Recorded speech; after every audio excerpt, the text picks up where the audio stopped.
আসসালামু আলাইকুম বন্ধুগণ। আমার মামা এই যে খাবার লয়ে যাইতেছে আমাদের পশু পাখির জন্য খাবার তৈরি করছে। আর ভাই এখানে অনেকগুলো বাচ্চা ছিল, সব মারা গেছে, আছে 2-3টা। তো আজকে ওদের জন্য খাবার নেয় বানায়া এখন এই যে বাড়িতে কেটিয়া নিতেছি। আর এই যে এলাকাটা খুবই সুন্দর একটা এলাকা, পরিবেশ। কিন্তু এই এলাকায় দেখছেন নিজে আসার লগে লগে খাবার লেগে পাগল হয়ে গেছে, কিন্তু আসলে কি যাওয়ার মতন কেউ নাই। খাবার যে ওদের পাশে যে কেউ থাকবে, ওদেরকে যে খাবার দিব, এই জিনিসটা নেই। মামা খাবার দিতেছেন? হ্যাঁ, খাবার দেন। আর এই জায়গাটা অত্যন্ত সুন্দর, বালুর মাঠ, দেখতেছেন কফি গাছ, খুবই ভালো। এই যে মামায় করে খাবার দিতেছে এখন, প্রতিদিন এইভাবে খাবার দিতেছি আমরা। বুঝছেন কত সুন্দর করে। মামার দিকে দেন যেন শরীরে না পড়ে।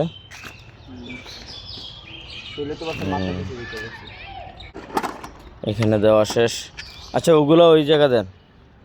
শোনো, অনেক সুন্দর করে খাবারগুলো খাইতেছে। আসলে পানিজাত বুঝছেন, ওরা আমাদের দিকে তাকিয়ে থাকে যে আমরা কখন খাবার নিয়ে আসব, কখন ওদেরকে আমরা খাবার দিব, এই চিন্তায় ওরা থাকে। তো এই যে ওদেরকে খাবার দিচ্ছে, ওরা কত সুন্দর করে খাবারগুলো খাইতেছে। আমরা যাবো ওই সাইডে, আরও ওরা অনেক পানিজাত আছে ওই সাইডে। তো ওগুলার খাবার দেওয়ার জন্য আমরা যাইতেছি, মামাও যাইতেছি, আমিও যাইতেছি। আসসালামু আলাইকুম চাচা, ভালো আছেন?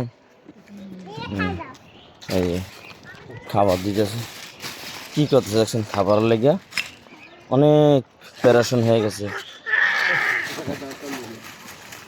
আচ্ছা, এটা দেন, এটা দেন, দেন, এটা দিয়ে দেন মামা।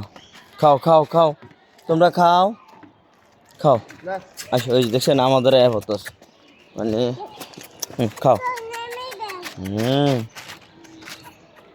খাবারগুলা খাওয়ানোর লেগে কত চেষ্টা করতেছে। এটা একটা ভালোবাসা, এই ভালোবাসা অনেক কষ্টের বিনিময়। আসলে দেখছেন শুকিয়ে গেছে একদম। সবসময় তো আমরা সময় পাই না ভাই, তো যেটুকু সময় পাই ওদেরকে খাবার দেওয়ার জন্য চেষ্টা করি। একদম শুকিয়ে গেছে। আর এখানে অনেক আছে।